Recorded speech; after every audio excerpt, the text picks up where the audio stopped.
everyone. Welcome again. And my name is Emily McHugh, and I'm the WBEC Florida coordinator for Treasure Coast and Palm Beach. And today I'm going to share with you some insights on don't negotiate against yourself and the assumptions to avoid in negotiations.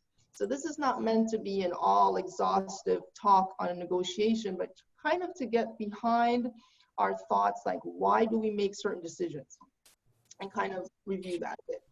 Okay, so the first thing is, what does it mean to negotiate against yourself? And so two things pretty much came to mind. And the first is that whenever we do things that are not in our best interest, so you want to step back and think about what is in my best interest. Well, do I have a family? Do I have, yourself? And many times people think, well, if I'm doing things in my self-interest, am I being selfish? But it's not about being selfish, it's about self-preservation. And you have to know what serves you well. So that's one of the first things you want to think about. The second thing is not believing in yourself enough and kind of having this subconscious tape playing in your mind of doubt, where you actually doubt what you already know. So these are things that we may already intuitively know, but are we doing them? And they can lead to a form of self-sabotage if we don't hold it in check. And I would also say, as women, we tend to be nurturing. That's the basic characteristic of women. We nurture, we take care of people, and we usually put the needs of others first before our own. And that tendency can come over into negotiations as well. And it can get a little dangerous because you have to put yourself first in a negotiation. So why do we do it? Why do some of us have this tendency to basically self-sabotage negotiations? Why can't we put our best interests first? So those are some of the questions that you have to ask yourself, because it might be different for different people. But here are some reasons. And one of the key reasons why we tend to do this is we make assumptions, not only about the other person, but about ourselves. What are you assuming to be true about yourself, and what are you assuming about the other? Are you assuming the how, the who, the what, the when, the why, which may not necessarily be accurate?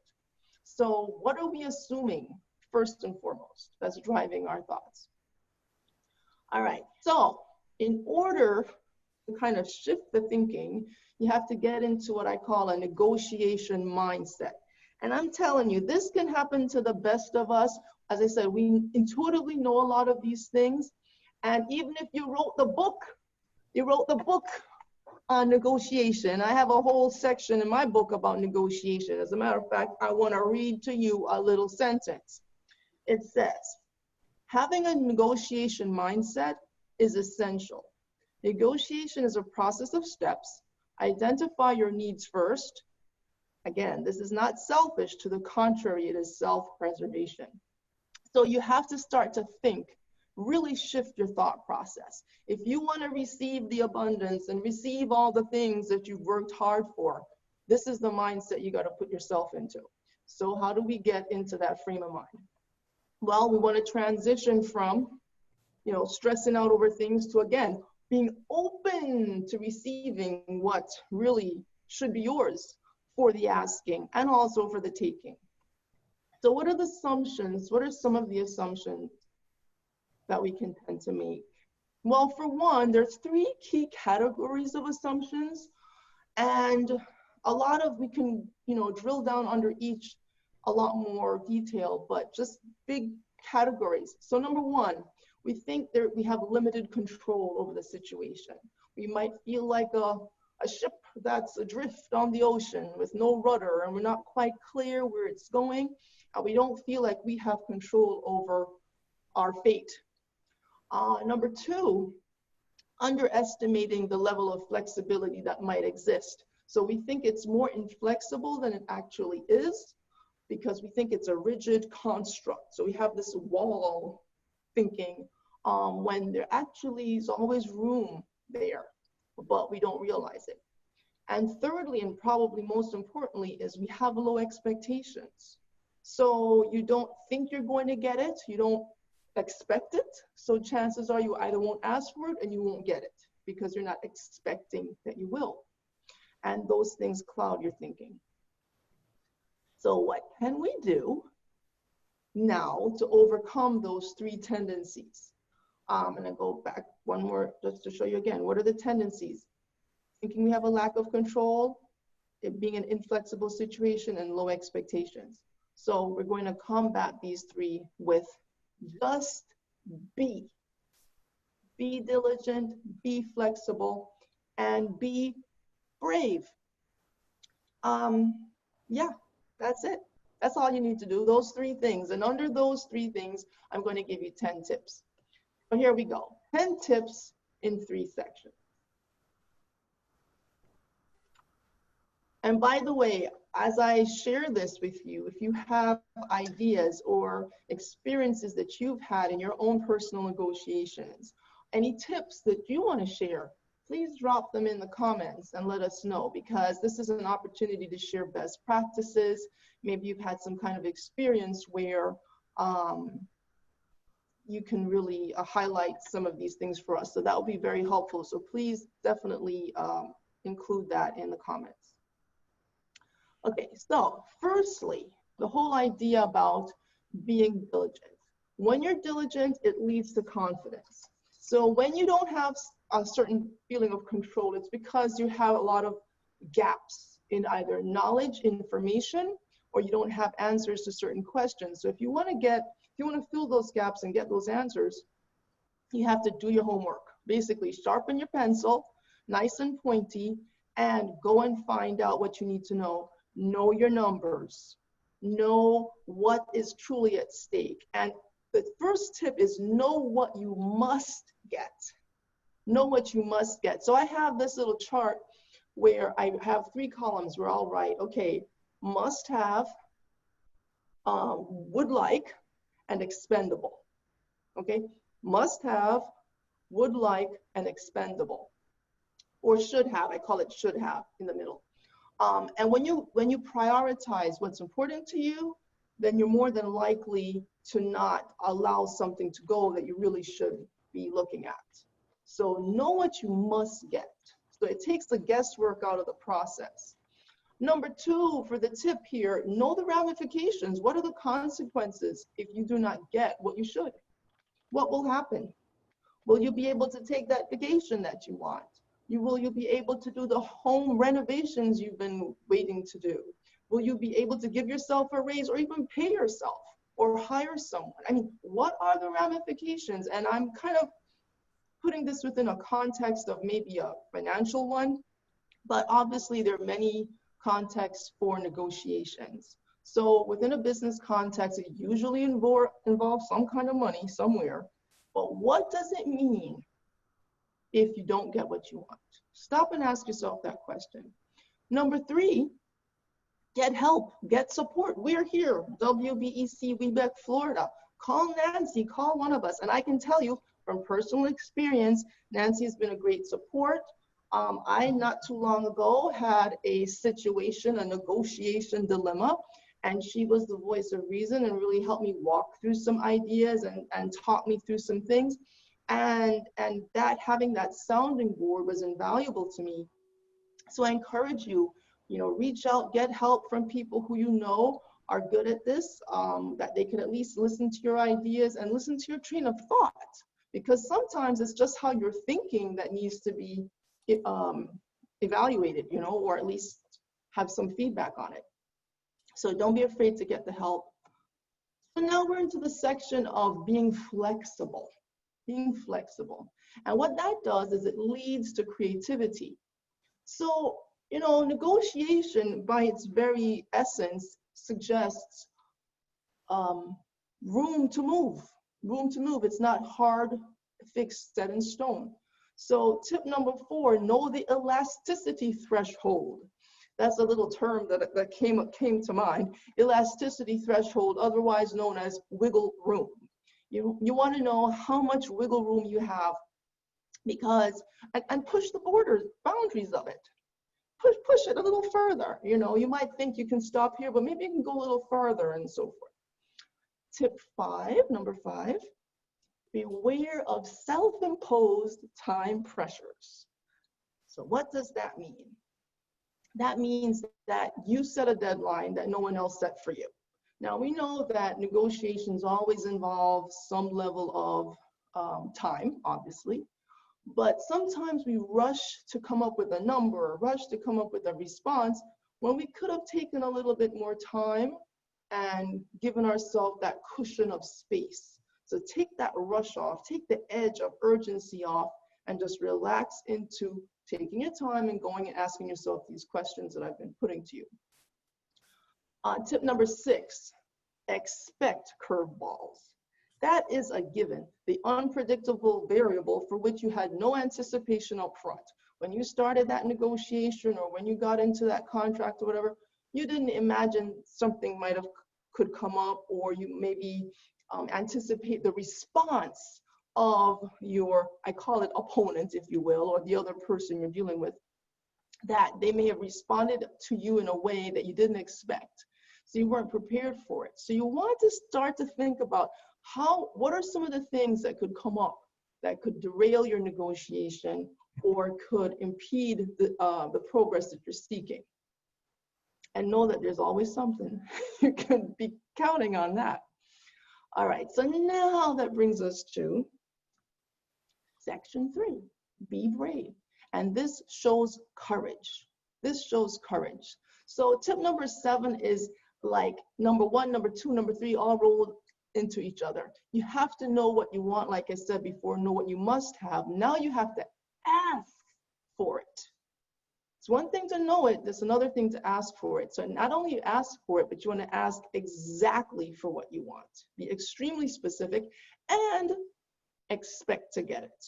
So you have to position yourself accordingly. So if you're asking for something, you have to be, if you give someone a price, for example, you have to know you're worth that price, or what you're offering is worth what you're putting forward. And if you have doubts about it, you maybe want to step back and review what allows you to back up your numbers, but be able to justify it to yourself and to someone else. But position yourself, if you're the premium, high quality, made in USA, all of that, well, that comes at a price, and this is what it is. Okay, so you've got to let people know exactly what they're getting from you and that you can back it up. Tip number 8, avoid assuming and imagining things. We imagine what the other person's thinking. Oh, they won't like this. Oh, I don't think they're going to want this. And you know what? These aren't things we might verbalize, but we're thinking it. Again, going back to the subconscious situation, all these tracks are running in our minds about what people are thinking, and we have no idea. We could be totally wrong. And yeah, this is amazing. And so that's a place where we can trip up really easily. Our assumptions can get the better of us. And as I said earlier, not only assumptions about the other person, but about yourself. You're assuming things about yourself that may not be so. I know it sounds strange, but it's true. Okay, so tip number 9, do not retreat. Allow the opponent to counter before making any concessions. Again, that's common sense 101. But do you know how many times we can fall into this trap? I will raise my hand. I have fallen into that trap more times than I care to admit. And the question is, why? Why? One of the reasons is because I have imposed my own time frames on myself that were not real, that were my own doing. And so as a result, I'm like, okay, let me get back, let me counter this, or I think they're, okay, so let me give you a more specific example. So let's say you put to someone a price, okay? And you know, it's kind of high, but it needs to be that price. And their reaction is like, oh no, the price is so high. And when you hear that, you're like, oh, maybe I'm charging too much. Oh, maybe the price is too high. And you're like, okay, let me go back and see what I can do. No. You do not do that. You allow them to get used to your price. Let the logic sink into their heads that it's actually a reasonable price if you think about it. Let them get used to it and let them come back with their counter. And then if you need to negotiate from there on the number, then at least you have something to work with, but don't preclude them. And as I said, I've learned the hard way on that, because I'm thinking, oh, they reacted so strongly, I must change my price. And no. And then sometimes you do it to your detriment when you had the right price in the first place. They just need to get used to it. And some people, they're trained to react like that. Any price you give them, they're going to be like that, because they want to put that shock value on you so that you will feel guilty and change your price. It's a tactic, it's a trick. And people who are very expert at this do it very well. So you've got to get used to it and realize that people will lie to you in a negotiation. Don't think everyone's being honest. They're not necessarily. Okay, so remember, you might come in with the best of intentions, but not everyone else is. So, you know, this is where it gets a little greasy. Okay, so now, number 10, what you got to do with all these things I'm saying, you have to practice it. You have to rehearse it. You have to say it out loud. Stand, get dressed, look in that mirror, and start to negotiate. And truly see where you start to recoil or where you start to kind of equivocate. You want to be very firm and do it with someone else who can really, you know, push you hard with what someone in real life could do. And that, I think, is something, that's a step we probably skip because we figure we're going to be okay. But once you start rehearsing, you start to see. So I encourage you to do that. So now, what's the next step for you all to take in this whole discussion? How do you practice? So everything I'm saying may sound fine and dandy, but what are you going to do with it? So level 1 is what you're doing right now. You're listening. We're building awareness right here. And you're hearing what I'm saying. So that's great. Level 2 is to absorb it. So if you've taken notes, go back, review your notes. Again, think of your own personal scenario. Put yourself into this, into the things I'm saying here today. When this video is posted, which it will be on YouTube, I think by Wednesday, or Steph will let you know when it's up, replay the video. Take your time, watch it, stop at different parts to absorb certain aspects and really listen to what we're talking about. Because this is not a once and done thing. It's something you really have to put into practice. And level 3 is exactly that, apply. Apply what you're learning, apply what you're hearing, do role play scenarios, as I said before. Test it out, try it out, rehearse it. You gotta practice, there's no getting around that. And confronting those assumptions. And so, remember to just be. Remember that, that's easy to remember, just be. Be diligent, which makes you confident. Be flexible, which makes you creative. And be brave, which makes you courageous. You have a lot to bring to the table. So when you go to that table, they're fortunate to have you at the table. So that's the attitude you need to have. You're not like begging for mercy from someone else. You're there because you have value to bring. And therefore, that needs to be communicated with confidence and creativity and courage. And finally, expect success. And you will get it, because remember, we're all looking up to you, and you know cats, they always get what they want, okay? So if you have the mentality of a cat when you go to negotiate, you won't have any problems, because their expectations are, it's a given, I'm getting what I want. So I wish you the same. Happy negotiating to you. Voila. Thank you so much, Emily. Wow, lots of really important things in this presentation.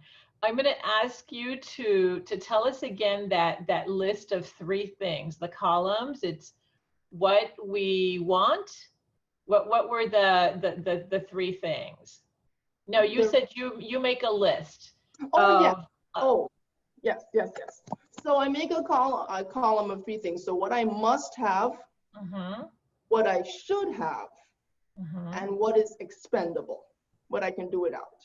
Right. Okay. So what is the difference between what I must have and what I should have? Well, actually, maybe it's almost the same at this point. What you must have is like the baseline. You definitely cannot do without X, Y, Z. Like Uh-huh. without that, you have no deal whatsoever. What you should have, you could say, or what you want to have, maybe I should change it to that, is something, the extras that you would like to have, but and would be really good, but it can go either way. The expendable is truly that. I mean, it can go either way too, but it's more expendable than should have. Uh-huh. So Uh-huh. it's just kind of on a scale where you want to shift things and knowing what you really need to be happy to feel that you fulfill the goals. Mhm. Um, and I will just share this too, that when we're doing calculations on pricing and so forth, you always want to do it at the unit level and then multiply it out. And then when you're done, really imagine what will you personally be left with. If you're left with a number that you can't live with, then clearly you have to go right back through the process. But it always has to come back to you. Right, right, right. Beautiful. Thank you. And I think that's, really sage advice of doing those columns, not only in a negotiation, but just in life in general, right? If we take a look at where we are and what we must have, right, to survive or to make a particular project work, what we want is a little bit different than what we absolutely must have, and then what is expendable. And I think it's really important to go ahead and make that list of what is expendable, because as you said, during the negotiation process, those are the things that you can kind of concede, right? And you pointed out a really important fact as well, Emily, which is women are not very good negotiators, or we don't think we're very good negotiators until we really realize that we negotiate all day long, right? If you have children, especially, if you're with a close family, you're negotiating. It's all a process of give and take. Now, translating that into a business situation may be a little bit, more challenging, but we are really skilled negotiators. And when we're armed with what we must have versus what's expendable, then we can really use a negotiation to our advantage. So thank you. Let's see if did we have questions come in from the chat. Let's see. Diane, you want to go ahead and ask your question? Yes, you were talking about some of the things that we imagine, and you said the exact words were that we imagine some things about the other assumptions and imaginations, I guess. What did you kind of mean by that? And what are some of the things that we might imagine that the other people are thinking that could be detrimental? And then how would you handle that? Okay, so one of the key things we tend to imagine is what the other person can afford. We're Ah, always wanting to okay. know what can they afford, and so you never truly know sometimes. And getting caught up in that questioning is where we get off, because we're trying to figure, well, I think they can afford 50 or maybe 75 or maybe it should be 100. No, I think maybe they really should be 45. And so we go through that, and that's dangerous because 9 out of 10 you're going to land wrong because it's a big old guess. So we want to be more strategic in how we come up with these numbers. It's not really what they can afford, is what you need to charge. And if it so happens that they can't afford it, well, can you offer a payment plan? Can you do something else? But you charge for what you need to charge. And you're being real. And then are they your right client? If they can't really afford you at all, are they the right client for you? Maybe they're not. Again, you're positioning yourself for them to see you as the ideal solution for them. Okay, that makes sense. Thank you. Mhm. Thank you. Right. I think part of being flexible as well is being able to walk away, right? You made that point, Emily, that sometimes we just have to walk away from a client or a project because it's just not a right fit. Mhm. And the way we handle that is I always have other resources. So if someone comes to us and they're asking us a question, or want to know, should they get certified, for example, after speaking with someone, not everybody certification is not right for everybody. National certification is not right for everybody, but we have resources to say, have you considered, certifying with your local county government? That's a really good first step. And so I encourage you, as you're preparing your negotiation, to really look at alternatives, right? Have resources. People want to do business with people they know, they like, and they trust. And if you can get them to trust you to say, look, I don't think I'm the right person for this job. Clearly this is over your budget, or I'm not able to meet your request. Let me introduce you to so-and-so or such and such a resource, right? Sometimes they can get the resources needed at their local SCORE offices or through the SBA. So we always have the tool, the resource in your pocket to be able to say, okay, not me, but let me see if I can introduce you to someone who might be able to help you. And that's a really great negotiating tactic as well. Another one is to just be quiet. Say your price and then zip it, right? Don't say anything. As Emily said, let them absorb your price. The initial reaction may be, oh no, it's too high, or I can't afford that, or whatever, but just pause. Don't say anything. Count to 10 or 20 if you have to, and let the other person come up with, well, it's too expensive. And then you have something to open up the conversation with. Okay?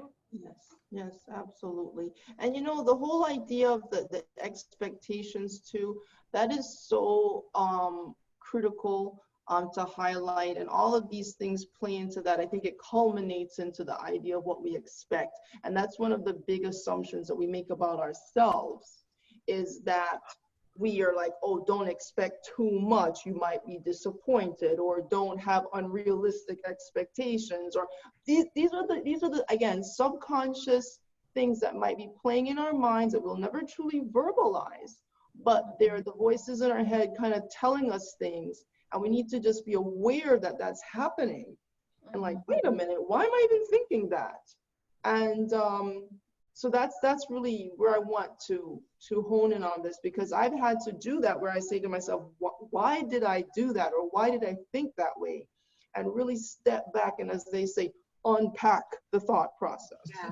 My husband has told me before, always assume the positive. And it makes sense. Like, why am I going to think something negative? And then my whole day I'm thinking, why did this happen? But just assume positive. And whether it really is positive or not, I think it's positive. So I'm the one happy. So he always tells me, assume positive intent. Yeah. That's the key. You need to be the one happy. You put the nail right on the head. Great advice. And Emily, how about, can you say a few things about renegotiating something, right? So let's say that you enter into negotiation, and 2, 3, 4 months in, you realize that you didn't calculate something, or something has changed. How do you suggest approaching renegotiating something? Well, there's two sides to that. One can be you yourself going to the person you have the contract with and saying, we need to renegotiate. And the other side is they come to you with something they want to change or adjust. And then that opens the door for a clear negotiation. However, it's about the expectations on both sides. So the first scenario is, let's say myself, I'm going to someone to say, I need to renegotiate. Well, I think the first thing is to be prepared for them to say no, because they don't have to renegotiate with you, I guess, if they don't necessarily want to, or depending on the contract and again, the context. But it's usually in their best interest to do so, because if you're struggling or you have challenges, is going to be reflected in what you give them. So it's usually in their best interest to at least try to meet you somewhere. And I think it's just fair to say, you know what, there's certain things that came up that we truly did not anticipate, and this is the reality. We either can absorb them, or we would appreciate if you have it in your budget that you can contribute to the cost. I don't know if I put it that way. But the idea is just to be forthright. But it could be a little nerve-wracking. I had that situation happen, and I was very nervous to go to the person. It so happened that they needed to make the change and came to me. When they came to me, they didn't expect that there should be a cost involved. And that was just kind of ludicrous. Of course, there's always going to be a cost with any change that you kind of make. Usually there is. So it's unreasonable to expect there's no cost when there is one. And that concept is called anchoring. It's a negotiation term where whoever puts out the first range of numbers is the one that the numbers tend to go towards them. So if someone says they don't think there should be a cost, you're going to feel like the cost needs to be really low, even though it might be way higher than what they expect. And in the situation I had, it was a higher cost. I stated the cost, and they're like, ah, like that. And again, I took it as, oh no, I'm too high, when I was actually giving them the exact correct cost. They just didn't want to face that reality. But we were able to come to some medium understanding. But the reality is, don't be afraid of stating what the price needs to be, even though you know the reaction might be one of surprise. And don't be, again, I'm going to just repeat what I said, don't be too quick to retreat on that number when you know it's correct. Because you're not just picking numbers out of the air hoping it's right. You need to know, because you've done your homework, so you know what your numbers need to be. Great. Well, thank you very much, Emily. It was really enlightening, and I love the fact that you were able to bring in your own personal experience with this, right? Because I think that all of us learn when we share. And you gave us some really great tips about confidence, creativity, and courage, right? I love those since that's partly my motto. So thank you very much. And